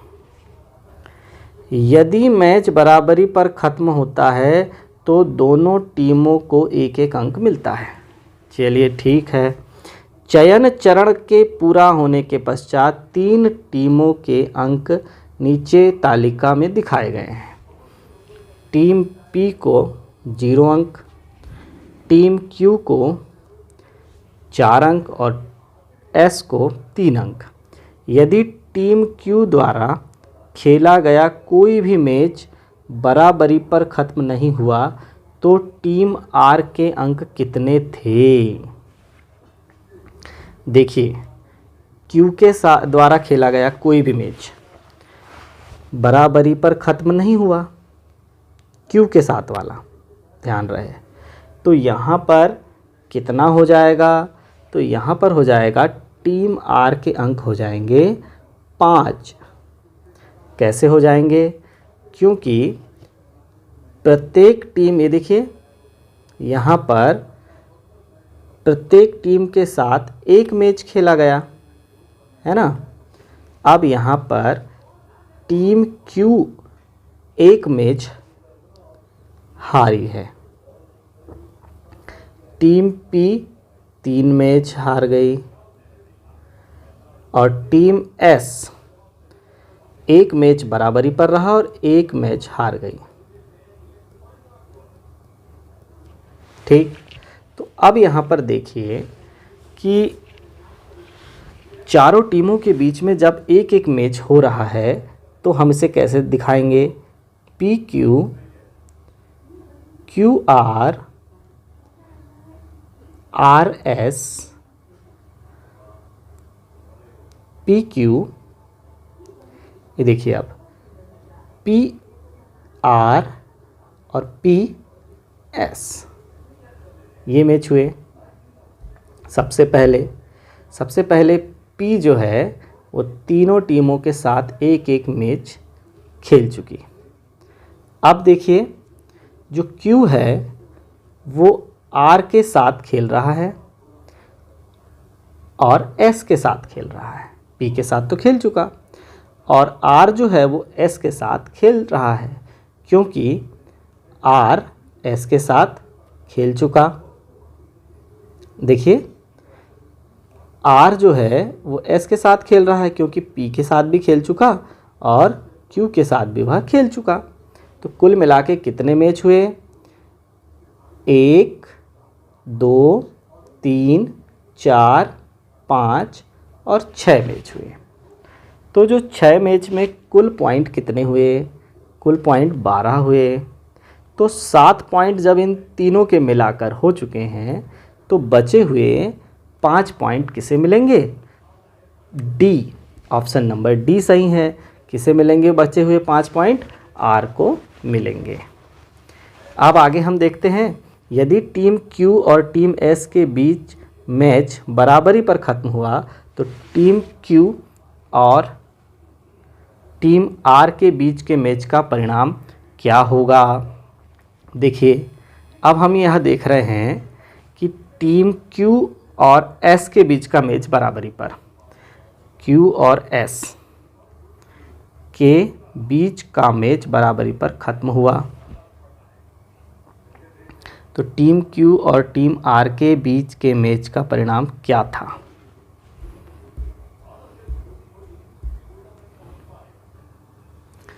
अब चूंकि टीम P तो कोई भी मैच नहीं जीती है और हम देख रहे हैं कि Q और S के बीच का मैच जब बराबरी पर ख़त्म हुआ है और जब Q के 4 पॉइंट हैं तो P से तो उसे पूरे 2 पॉइंट मिल गए, S से उसे 1 पॉइंट मिला, तो R से उसे कितने पॉइंट मिले? R से भी उसे 1 पॉइंट मिला, अर्थात मैच बराबरी पर ख़त्म हुआ। 34वां प्रश्न लेते हैं। मेघा और निखिल ने मोम की एक बेलनाकार मोमबत्ती बनाई। मेघा की मोमबत्ती के आधार की त्रिज्या और ऊंचाई क्रमशः R और H है। किसके? मेघा के। चलिए ठीक है, कितनी है? त्रिज्या है R, ऊंचाई है H। ठीक, निखिल की मोमबत्ती का आयतन मेघा की मोमबत्ती के आयतन का 1/4 है। निखिल की मोमबत्ती का आयतन क्या है? निखिल की मोमबत्ती का आयतन मेघा की मोमबत्ती के आयतन का 1/4 है। तो यहाँ देखिए 1/4 मेघा की मोमबत्ती का आयतन। ठीक है, अब आगे देखते हैं। निम्नलिखित में से कौन सा विकल्प निखिल की मोमबत्ती के क्रमशः आधार की त्रिज्या और ऊंचाई हो सकते हैं? तो देख लेते हैं। निखिल की मोमबत्ती के लिए सबसे पहले हम आयतन निकाल लें। तो क्या है मोमबत्ती का आयतन? πr² H। यहाँ पर है 1/4 V। मेघा की मोमबत्ती का आयतन V2 दे देते हैं। चलिए तो यहाँ हो जाएगा 4πr² H। ये है मेघा की मोमबत्ती का आयतन। अब हमें क्या पूछा गया है कि दोनों की आधार की त्रिज्या और ऊंचाई क्या हो सकते हैं। तो जो मोमबत्ती बनाए हैं उन्होंने, निखिल की मोमबत्ती का आयतन मेघा की मोमबत्ती के आयतन का 1/4 निम्नलिखित में से कौन सा विकल्प निखिल की मोमबत्ती के क्रमशः आधार की त्रिज्या और ऊंचाई हो सकते हैं। तो ये हम देख रहे हैं कि यदि हम आधार की त्रिज्या को दुगना करते हैं, ये देखिए 2r का वर्ग यदि हम करते हैं तो ये 4 विलुप्त हो जाएगा। यानी हम यदि आधार की त्रिज्या को दुगना करते हैं तो भी यह व्यवस्थित है। आधार की त्रिज्या दुगना वाला यहाँ पर कोई ऑप्शन नहीं है। तो हम यह देखते हैं कि यदि हम आधार की त्रिज्या और ऊंचाई में इस तरह का संबंध देते हैं कि आधार की त्रिज्या के बटे में हम कर दें r/4 तो वर्ग हो जाएगा r/16, r वर्ग बटे 16 और h 4h हो जाएगा। तो 16 से 16 कट जाएगा और πr² h हमें प्राप्त होगा। तो यहाँ पर ऑप्शन नंबर बी यहाँ पर सही है। 35वां प्रश्न, दो प्राकृत संख्याएं g और h इस प्रकार हैं कि g ग्रेटर देन h को h से भाग देने पर शेष फल 13 बचता है। तो निम्नलिखित में से कौन सा विकल्प h से विभाजित होता है। तो यहाँ पर हम ले रहे हैं विकल्प नंबर डी, g⁻h ऋण 13। कैसे?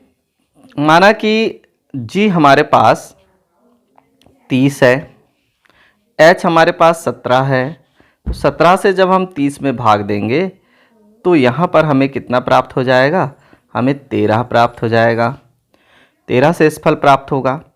अब हम यदि इस d में यदि मान को रखते हैं तो g है हमारा 30, h है हमारा 17 और 13 उसमें से यदि हम कम कर देंगे तो हमें कितना प्राप्त हो जाएगा, ये हो गया 47 ऋण 13। तो 47 में से जब हमने 13 कम किया तो हमें प्राप्त हुआ 34, जो कि 17 से पूर्णतः विभाजित है। तो h से सदैव विभाजित होने वाली संख्या यहाँ ऑप्शन नंबर डी, g⁻h ऋण 13 होगी। प्रश्न नंबर 26 है, नीचे दिए गए पैटर्न देखें। एक पैटर्न हम देख रहे हैं। यहाँ पर क्या हो रहा है, पैटर्न हर अगली भुजा पर पहुंचकर 45 अंश अधिक कोण बढ़ जाता है केंद्र में। ये देखिए केंद्र में 45 अंश अधिक कोण बढ़ जाएगा अगली भुजा में पहुंचकर। यहाँ से सीधे इस देखिए ये अगली भुजा में पहुंचेगा तो इसका कोण ये देखिए पहले 45 अंश बढ़ा और अगली भुजा में पहुंच गया। फिर देखिए फिर इसमें ये 45 अंश बढ़ा और अगली भुजा में पहुंच गया, एक चक्र घूम जाता है। फिर यहाँ फिर 45 अंश ये बढ़ा और फिर ये अगली भुजा में ऐसे पहुंच गया। अब इसका अगला मान क्या होगा, हम यहाँ बनाते हैं।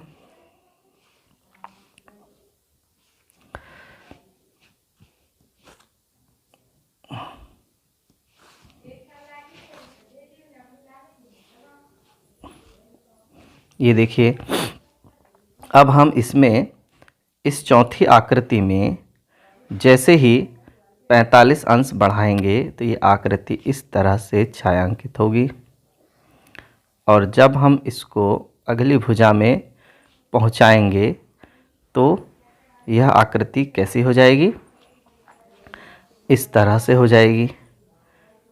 ये देखिए इस तरह से हो जाएगी। तो इसका कौन सा ऑप्शन सही हो जाएगा, ये ऑप्शन नंबर डी यहाँ पर सही है। 37वां प्रश्न है, अकबर ने एक त्योहार के लिए एक खंबे को अलग अलग रंगों से पेंट किया। ठीक, खंबे की लंबाई W सेंटीमीटर है। खंबे की लंबाई कितनी है? W centimetre. उसने खंबे की 1/3 लंबाई को लाल रंग से, खंबे की 1/3 लंबाई को लाल रंग से, ये खंबा है W और उसके 1/3 लंबाई को लाल रंग से रंगा।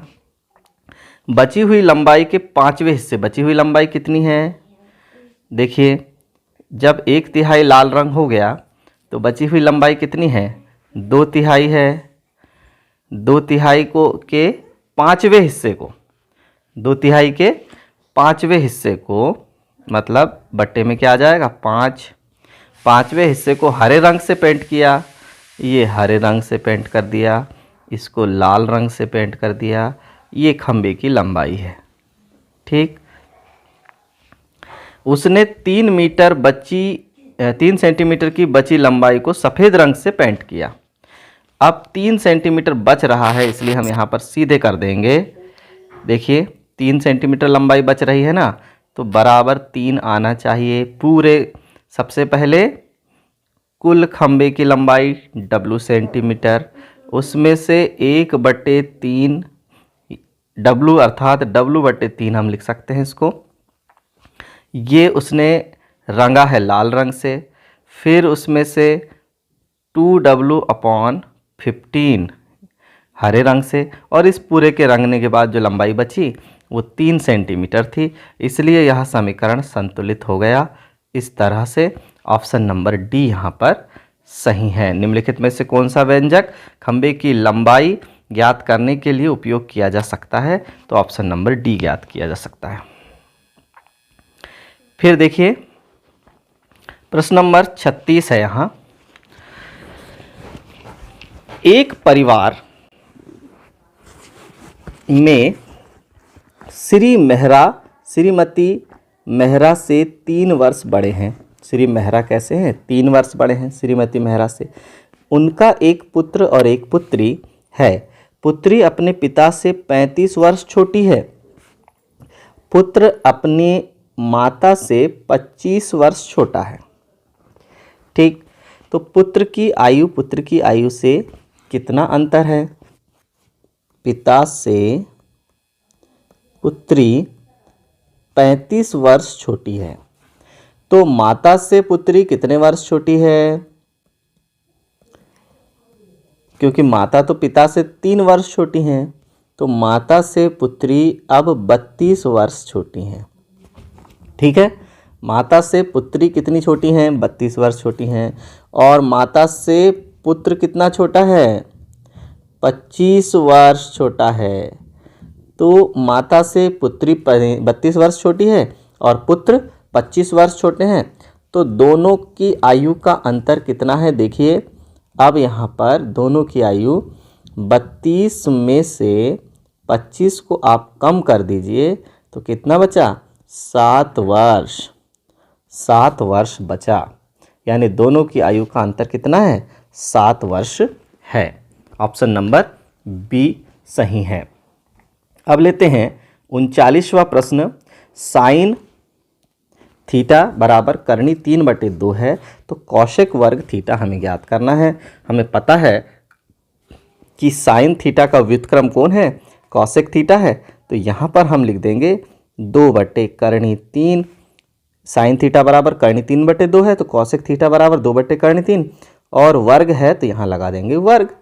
बराबर हो गया 2 का वर्ग हो गया 4, करनी 3 का वर्ग हो गया 3, 4/3, यानी ऑप्शन नंबर ए सही हो गया। किसी समचतुर्भुज के विकर्ण की लंबाई 8 सेंटीमीटर और 6 सेंटीमीटर है। चलिए एक समचतुर्भुज ये ले लिया और इनके विकर्ण की लंबाई देखिए, ये है 8 सेंटीमीटर और ये दूसरे विकर्ण की लंबाई है 6 सेंटीमीटर। तो हम जानते हैं कि समचतुर्भुज के विकर्ण एक दूसरे को समकोण पर समद्विभाजित करते हैं। जब समकोण पर समद्विभाजित कर रहे हैं तो ये जो समचतुर्भुज है, जब ये समद्विभाजित हो गया, बिंदु O पर हुआ, तो हम ये देखते हैं कि A, B, C, D ये बिंदु ऊपर समद्विभाजित हुआ तो 6 सेंटीमीटर वाले का ये आधा भाग क्या हो जाएगा 3 सेंटीमीटर, और 4 सेंटीमीटर वाले विकर्ण का आधा भाग हो जाएगा 8 सेंटीमीटर वाले का 4 सेंटीमीटर।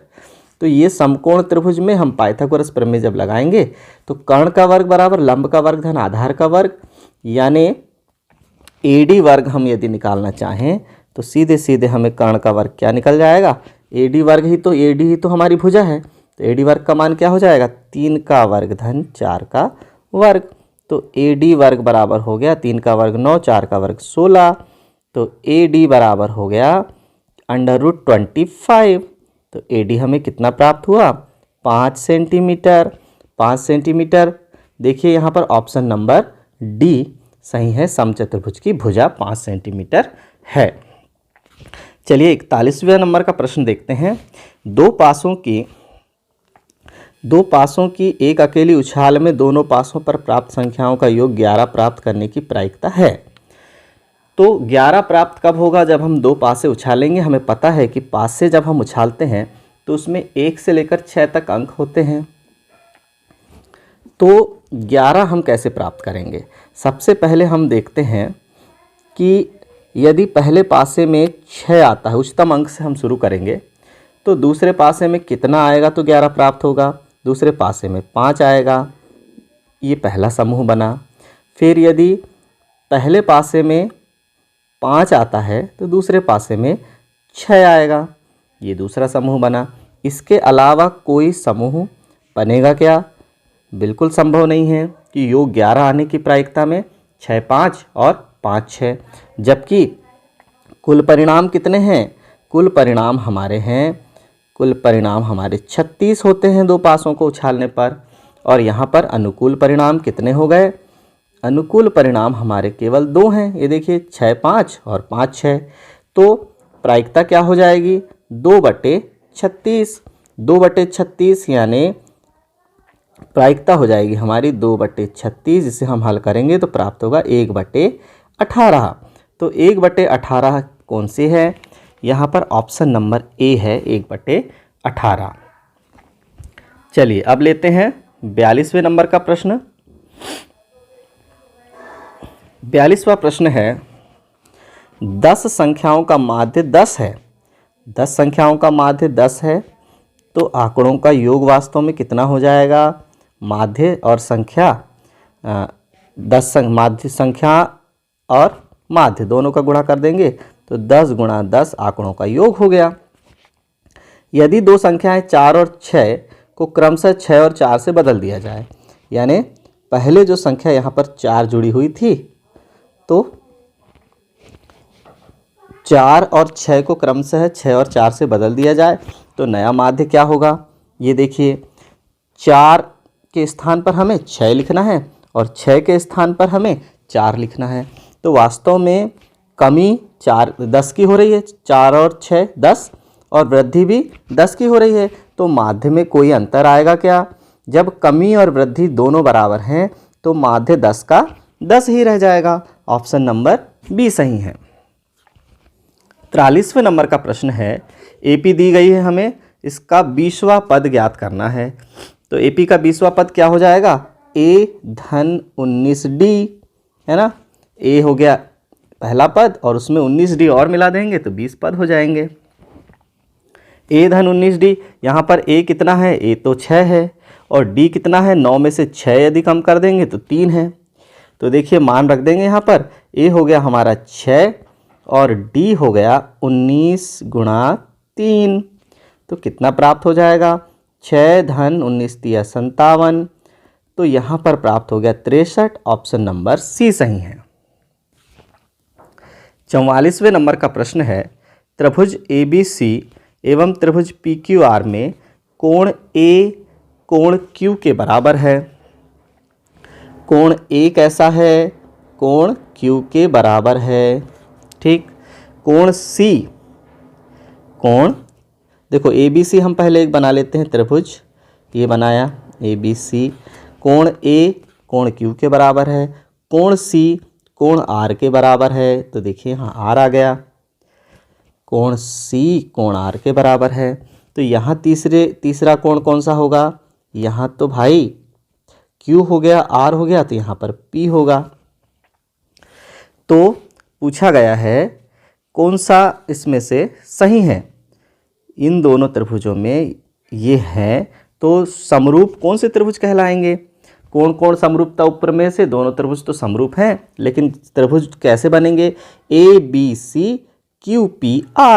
तो देखिए यहाँ पर ऑप्शन नंबर बी में बने हुए हैं त्रिभुज ABC और QPR आपस में समरूप होंगे। प्रश्न 45 है, त्रिभुज ABC समरूप त्रिभुज PQR। ABC और PQR दो समरूप त्रिभुज हैं, तो क्षेत्रफल त्रिभुज ABC और क्षेत्रफल त्रिभुज PQR का अनुपात वास्तव में क्या होगा? समरूप त्रिभुजों के क्षेत्रफलों का अनुपात उनकी संगत भुजाओं के वर्गों के अनुपात के बराबर होता है। तो देखिए अब यहाँ पर हमें यहाँ देखने को मिल गया है कि यदि भुजा BC बराबर 15 है तो QR हमें ज्ञात करना है। तो कैसे ज्ञात करेंगे? क्षेत्रफलों का अनुपात वास्तव में कितना है? तो 25/16 और वह संगत भुजाओं के वर्गों के अनुपात के बराबर होता है। तो BC/QR पूरे का वर्ग, ये हमने मान रख दिया। अब हमारे पास क्या है? हम यदि इस वर्ग को हटाएंगे तो यहाँ पर इस तरफ क्या हो जाएगा? पहले इसे देखिए, 5/4 पूरे का वर्ग हमने लिख दिया। ये हो गया BC/QR पूरे का वर्ग है, क्योंकि लंबाई है इसलिए सदैव धनात्मक रहेगी। तो ये हो जाएगा 5/4 बराबर BC का मान कितना है? BC का मान 15 सेंटीमीटर है, 15 है, ये 15 रख दिया। ये QR, तो QR कितना प्राप्त हो जाएगा? ये देखिए QR बराबर होगा 15 चौके 60/5, तो 5×12 60। QR का मान कितना आ जाएगा? 12 आ जाएगा। ऑप्शन नंबर सी यहाँ पर सही हो जाएगा। 46वें नंबर का प्रश्न लेते हैं। 46वां प्रश्न है, बिंदुओं 6, 4 और 4, 6 को मिलाने वाले रेखाखंड का मध्य बिंदु ज्ञात करना है। मध्य बिंदु कैसे ज्ञात करेंगे? 6 और 4 को जोड़कर 2 का भाग। ये देखिए 6-4/2 यानी 10/2 कितना आ गया? 5। पहला बिंदु 5 आ गया। फिर 8 और 6 को जोड़ दिया तो 14/2 मतलब दूसरा बिंदु 7 आ गया। 5 और 7 आया, यानी ऑप्शन नंबर ए यहाँ पर सही है। 47वें नंबर का प्रश्न देखिए, एक आदमी पूर्व की ओर 15 मीटर जाता है। एक आदमी यहाँ पर है और वह पूर्व की ओर 15 मीटर जाता है, फिर उत्तर की ओर 20 मीटर जाता है। ये देखिए पहले 15 चल गया, फिर 20 चल गया। आदमी की प्रारंभिक बिंदु से दूरी कितनी है? ए से चलना शुरू हुआ, बी गया, फिर सी गया। प्रारंभिक बिंदु से दूरी उसकी AC है।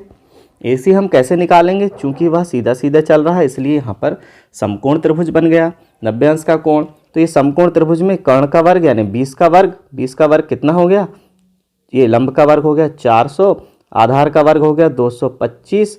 400 और 225 दोनों जुड़ जाएंगे तो 625। तो AC वर्ग बराबर कितना प्राप्त हुआ? 625। तो AC बराबर कितना होगा? 625। 25 का वर्ग है तो AC बराबर हो जाएगा 25 मीटर। ऑप्शन नंबर सी यहाँ पर सही है कि आदमी प्रारंभिक बिंदु से 25 मीटर की दूरी पर है। अब देखिए 48वें नंबर का प्रश्न क्या है, किसी वृत्त के बाह्य बिंदु से खींची गई स्पर्श रेखाएं परस्पर होती हैं। तो देखिए ये वृत्त है और बाह्य बिंदु से जो हम स्पर्श रेखाएं खींचते हैं, स्पर्श रेखाएं परस्पर समान होती हैं। PA और PB ये दोनों स्पर्श रेखाएं परस्पर समान होती हैं। ऑप्शन नंबर सी सही है। 49वें नंबर का प्रश्न है, किसी त्रिभुज की तीनों माध्यिकाओं का संगामी बिंदु क्या होगा? हम जानते हैं माध्यिकाओं का संगमन बिंदु केंद्रक होता है। माध्यिकाओं का संगमन बिंदु क्या होता है? केंद्रक होता है। और त्रिभुज के रेखाखंड अर्धक यदि हम करते हैं तो अर्धकों भुजा के अर्धक या रेखाखंड अर्धक का संगमन बिंदु कहलाता है परिकेंद्र। और शीर्ष लंबों का संगमन बिंदु कहलाता है लांबिक केंद्र या लंब केंद्र। और कोणार्धकों का संगमन बिंदु कहलाता है अंतः केंद्र।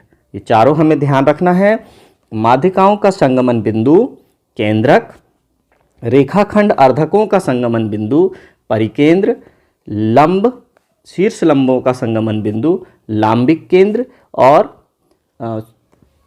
कोणार्धकों का संगमन बिंदु अंतः केंद्र कहलाता है। तो अभी फिलहाल हमें माध्यिकाओं का संगमन बिंदु पूछा गया है, तो ऑप्शन नंबर ए सही है। 50वें नंबर का प्रश्न है, एक शंकु की तिर्यक ऊंचाई 13 सेंटीमीटर तथा त्रिज्या 5 सेंटीमीटर है, तो उसकी ऊंचाई ज्ञात कीजिए। शंकु देखिए, ये देखिए शंकु है, शंकु की तिर्यक ऊंचाई 13 सेंटीमीटर और त्रिज्या ये देखिए 5 सेंटीमीटर है, तो ऊंचाई कितनी हो जाएगी? कर्ण का वर्ग बराबर लंब का वर्ग धन आधार का वर्ग, तो 13 का वर्ग हो गया 169 बराबर लंब का वर्ग यानी h वर्ग धन आधार का वर्ग यानी हो गया 25, तो h वर्ग बराबर हो जाएगा 144। तो h का मान कितना हो जाएगा? 12 सेंटीमीटर। तो ऊंचाई कितनी हो गई? 12 सेंटीमीटर हो गई। अब देखिए 51वें नंबर का प्रश्न है, निम्नलिखित में से कौन सी एक अपरिमेय संख्या है?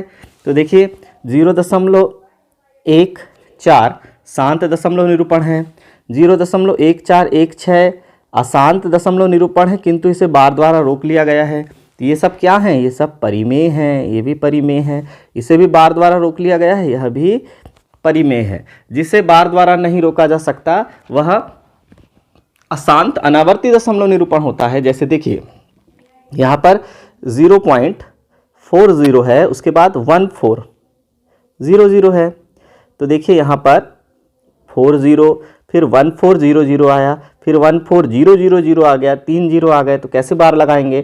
फिर यहाँ पर 14 के बाद फिर 10 बढ़ते ही जा रहा है, यानी यहाँ पर पुनरावृत्ति नहीं हो रही है। पुनरावृत्ति ना होने के कारण यह दशमलव निरूपण अशांत एवं अनावर्ती है, इसीलिए यह एक अपरिमेय संख्या है। 52 नंबर का प्रश्न है, यहाँ पर देखिए a धन b धन c बराबर 0 है, तो a क्यूब धन b क्यूब धन c क्यूब बराबर होगा। तो क्या होगा? a क्यूब धन b क्यूब धन c क्यूब बराबर ये हो जाएगा 3abc। क्यों?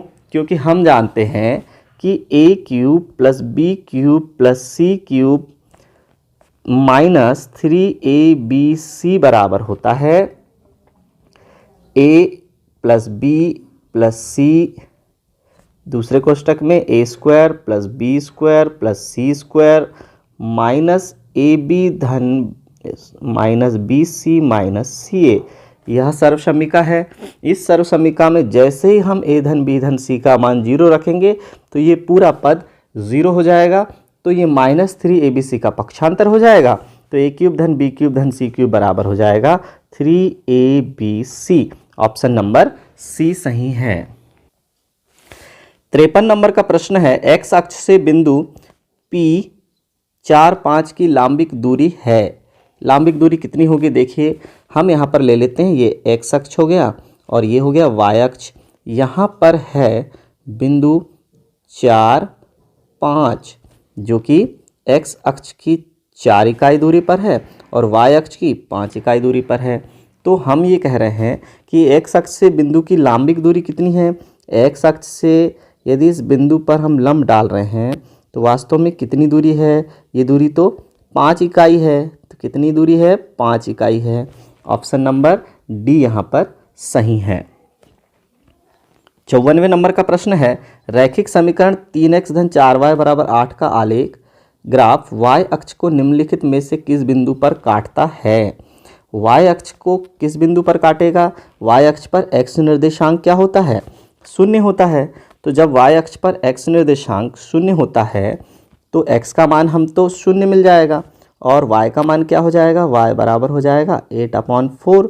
8/4 को जब हल करेंगे तो 2 आ जाएगा, तो x की वैल्यू हो जाएगी 0 और y की वैल्यू 2। ऑप्शन नंबर बी हो जाएगा यहाँ पर सही। 55वें नंबर का प्रश्न है, AP के प्रथम 12 पदों का योग ज्ञात कीजिए।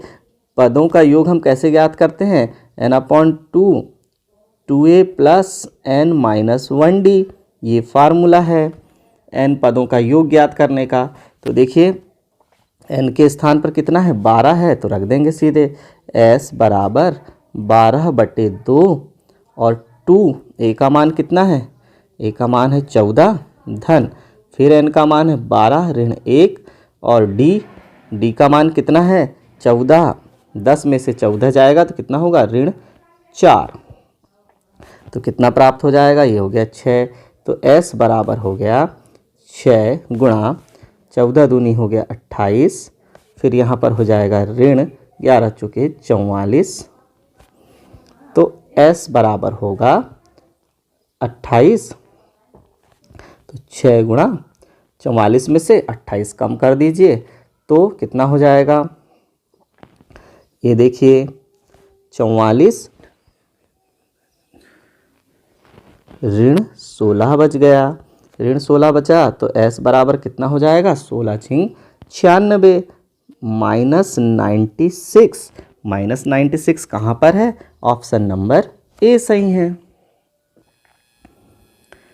AP का कौन सा पद 78 है, कौन सा पद 78 है, तो अभी देख लेते हैं। AP हमें दी हुई है और nवा पद भी दिया हुआ है। तो nवा पद n बराबर क्या फार्मूला है, a धन n माइनस 1d, ये हमें फार्मूला दिया हुआ है। तो क्या हो जाएगा, n का मान कितना दिया हुआ है 78, a का मान कितना है 3 धन n का मान हमें पता नहीं है और d का मान हमें कितना दिया हुआ है, 8 में से 3 कम कर दीजिए कितना आएगा 5। तो ये हो गया 78, फिर ये 3 इस तरफ आ जाएगा बराबर n-1 इंटू 5, तो हो गया 75 हो गया और ये बटे में हो गया 5 बराबर n-1। तो n बराबर हो जाएगा, ये कितने बार कट गया, 15 बार कट गया। तो 15 और ऋण 1 इधर आ गया तो धन 1, n बराबर हो गया 16। तो क्या हो गया उत्तर हमारा, 16वां पद, ऑप्शन नंबर बी यहाँ पर सही है। 57 नंबर का प्रश्न है, किसी द्विघात समीकरण के मूल 2 और 4 हैं तो वह समीकरण क्या होगा। तो हमें मूल जब दिए हुए हैं तो समीकरण हम कैसे निकालेंगे, देख लीजिए। यहाँ पर हम देख लेते हैं x² माइनस अल्फ़ा धन बीटा x धन अल्फ़ा इंटू बीटा बराबर 0। जब द्विघात समीकरण के मूल दिए हुए हों तो हम इस तरीके से द्विघात समीकरण ज्ञात कर सकते हैं। रख दीजिए मान, x² माइनस अल्फ़ा कितना है 2, बीटा कितना है 4 इंटू x प्लस अल्फ़ा फिर से कितना है 2 और बीटा है 4 बराबर 0 हो गया। तो क्या मान प्राप्त होगा, x² माइनस 4 और 2 हो गया 6x धन 8 बराबर 0।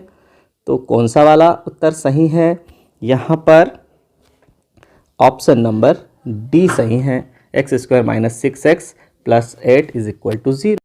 58वां प्रश्न है, यदि संख्याएं 3, 8 और x धन 5 एक AP में हैं तो x का मान है।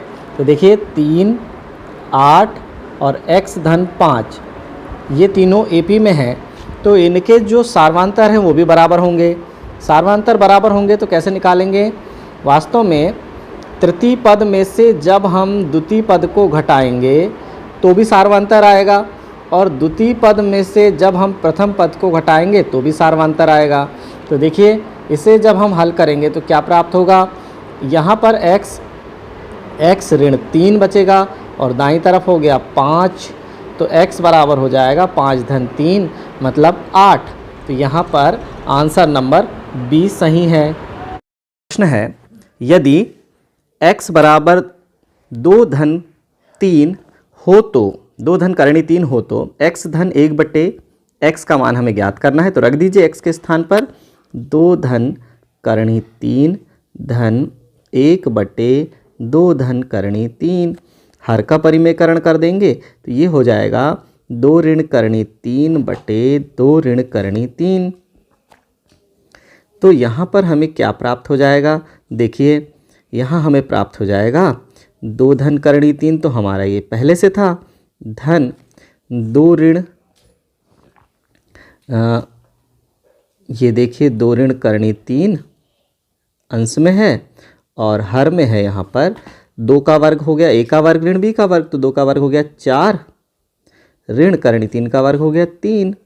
तो यहाँ पर बचा 2 धन करणी 3 धन 2 ऋण करणी 3, क्योंकि 4 में से 3 गया तो 1 बचा हर में, हर समान हो गए। करणी 3 से करणी 3 कैंसिल हो गया, 2 और 2 मिलकर 4 हो गया। ऑप्शन नंबर ए सही है। 60वें नंबर का प्रश्न देखिए, एपी दी हुई है, इसका एनवा पद क्या होगा? एपी का एनवा पद हमें ज्ञात करना है।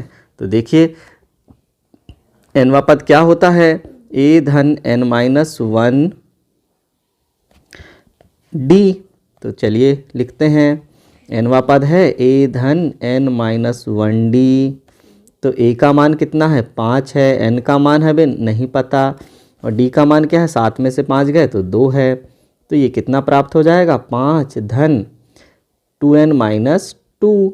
तो 5 में से जब 2 कम हो जाएंगे तो 5 में से 2 कम प्लस 2n, तो क्या हो जाएगा total? 2n plus 3। Option number B यहाँ पर सही हो जाएगा। अब 61वें नंबर का प्रश्न है, यदि किसी समांतर श्रेणी का nवा पद 7n प्लस 5 हो तो उस समांतर श्रेणी का सार्वांतर क्या होगा? तो चलिए निकालते हैं 61वें प्रश्न का हल। पहला nवा पद है 7n प्लस 1, तो पहला पद क्या हो जाएगा? 7 1 प्लस 5, तो हो जाएगा पहला पद 12। फिर 2 रख देंगे तो 7 इंटू 2 प्लस 5, तो दूसरा पद हो जाएगा 14 और 5 19। तो दूसरे पद में से जब पहले पद को घटाएंगे तो सार्वांतर क्या होगा? सार्वांतर होगा 19 ऋण 12 अर्थात 7। ऑप्शन नंबर डी यहाँ पर सही है 61 में।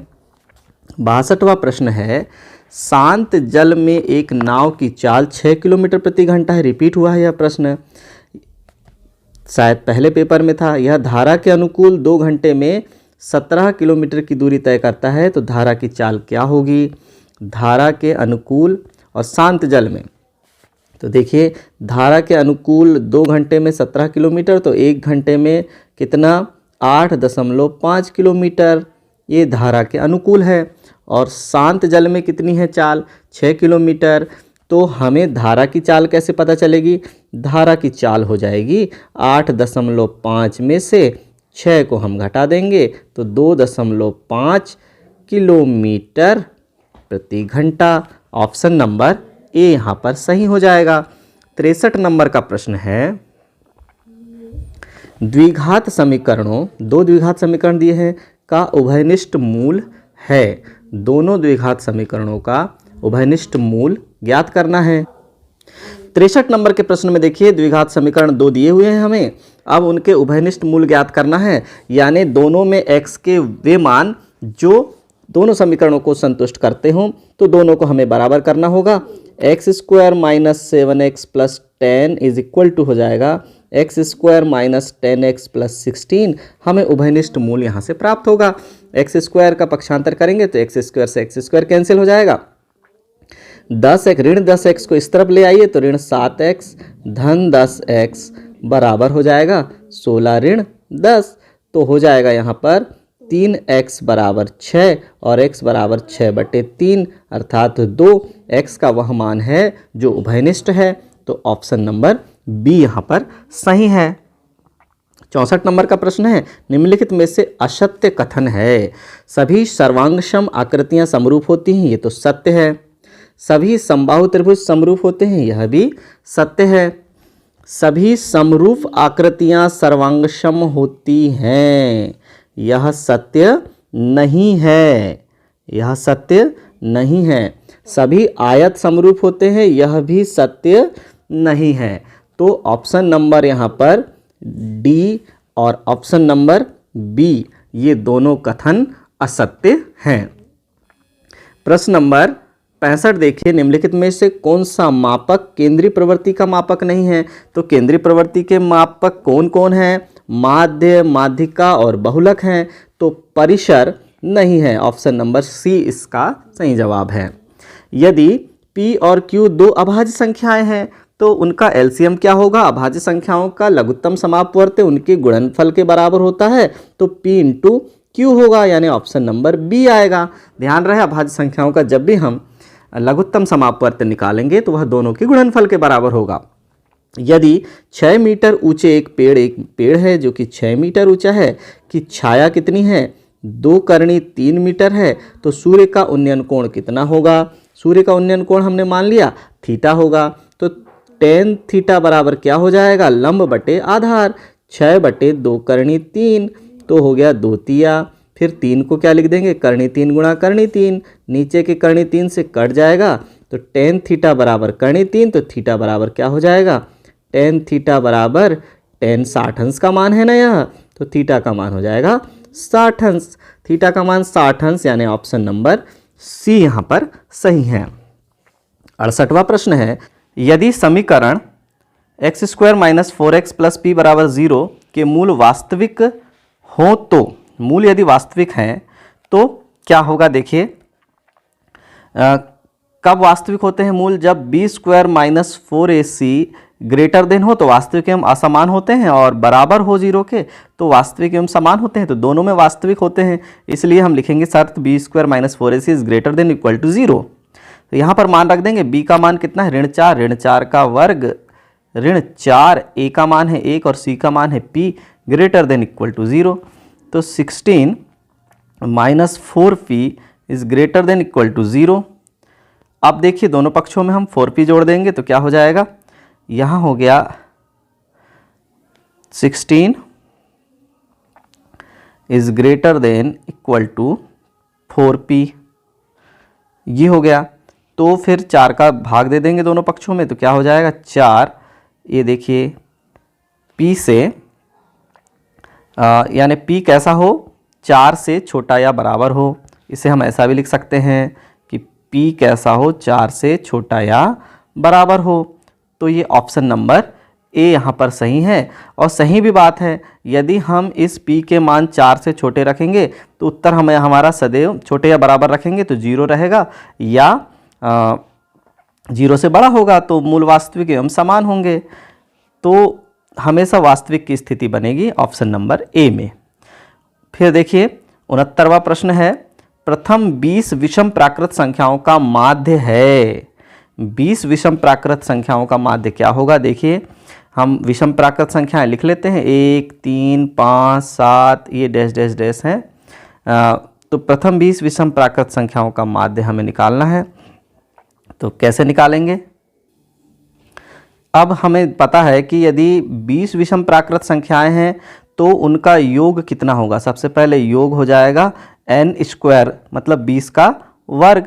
20 का वर्ग, विषम प्राकृत संख्याओं का योग ज्ञात करना बहुत आसान है, जितनी संख्याएं रहती हैं उतना हम n का वर्ग कर देते हैं। तो 20 का वर्ग ये 400 हो गया योग, और संख्या कितनी है? विषम प्राकृत संख्याएं टोटल हैं 20, तो यहाँ पर सीधे माध्य क्या आ जाएगा?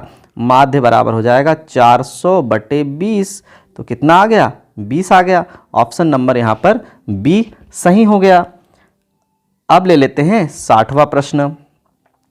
60वां प्रश्न क्या है? एक त्रिभुज जिसके शीर्ष 0, 4, 0, 0 और 3, 0 हैं का परिमाप हमें ज्ञात करना है। तो देखिए ये हमारे पास त्रिभुज है, उसके शीर्ष दिए हुए हैं 0, 0, फिर 0, 4 और ये देखिए यहाँ पर क्या है? शीर्ष त्रिभुज ऐसा है, ये हमने सबसे पहले ले लिया x अक्ष और y अक्ष। ये देखिए x अक्ष y अक्ष ले लिया, तो पहला बिंदु हो गया 0, 0, दूसरा बिंदु हो गया 0, 4, x का मान 0, y का मान यहाँ पर 4, 0, 4, और तीसरा बिंदु हो गया 3, 0, ये देखिए 3, 0, तो ये देखिए 3, 0, तो ये बन गया एक समकोण त्रिभुज। अब समकोण त्रिभुज है तो यहाँ पर 90 अंश का कोण है, तो ये नीचे वाली इकाई कितनी हो गई? 0 से 3 तक 3 इकाई, ऊपर वाली इकाई कितनी हो गई? 0 से 4 तक 4 इकाई, तो 3 इकाई का आधार, 4 इकाई का लंब, तो कर्ण कितने इकाई का हो जाएगा? कर्ण हो जाएगा 5 इकाई का। ये देखिए 5 इकाई का हो गया कर्ण, हम पाइथागोरस प्रमेय से निकाल लेंगे। अब तीनों का परिमाप निकालना है, तो 3, 4 और 5, परिमाप यानी आसपास की माप, 3 धन 4 धन 5 कितना हो गया? 12। तो कितना आ जाएगा? इसका परिमाप हो जाएगा 12 इकाई। ऑप्शन नंबर सी यहाँ पर सही है। तो यहाँ पर अभ्यास प्रश्न पत्र 3 का संपूर्ण हल पूर्ण होता है। धन्यवाद।